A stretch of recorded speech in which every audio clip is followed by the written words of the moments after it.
Okay, so you bought a bunch of fresh corn on the cob, but what's the best and easiest way to cook it and know that it's going to turn out good? Well, today I'm going to show you two simple secrets that I use to give me great results every time. And it's easy. Plus, we'll talk about the single biggest mistake that people often make that can ruin your corn. Hi, I'm Deb, and this is my kitchen.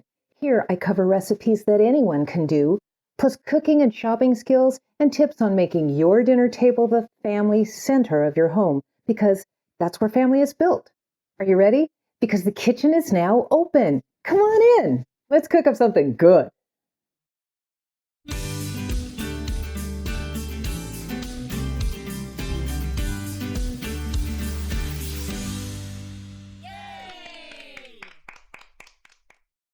For Goof Proof corn on the cob, you only need 3 ingredients: corn on the cob, water, and my secret ingredient, which I'll share with you in just a bit. Grab the husk and silk from the top of the ear and tear it away. If your corn has a stem, snap it off. Under cool water, rub and twist the corn in your hands to remove the rest of the silk. At our house, we use corn holders, so I like to cut off a bit of both ends to make them flat. That also allows me to buy ears that may be sparse near the tip, but are otherwise good. I add my corn to a large pot and fill with enough cool water to cover. Now we're off to the stove.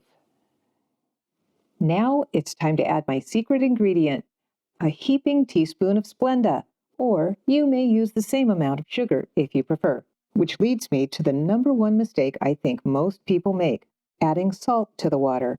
That can make your corn tough. Next, put your lid on the pot, set your burner on high, and bring your pot to a full boil. Now it's time for secret number 2. Once you reach a full boil, rotate your ears so what was on top ends up on the bottom. Turn the heat off and remove your pot from the burner. Put the lid back on and let rest for 5 to 10 minutes, and you're ready to serve. If you're still finishing the prep on the rest of your meal, simply leave the corn in the water. It will not continue to cook, but will stay piping hot, crisp, and juicy.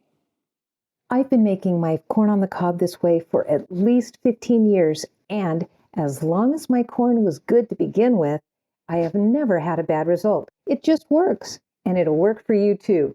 Thanks for watching. If you like this video, please give us a thumbs up.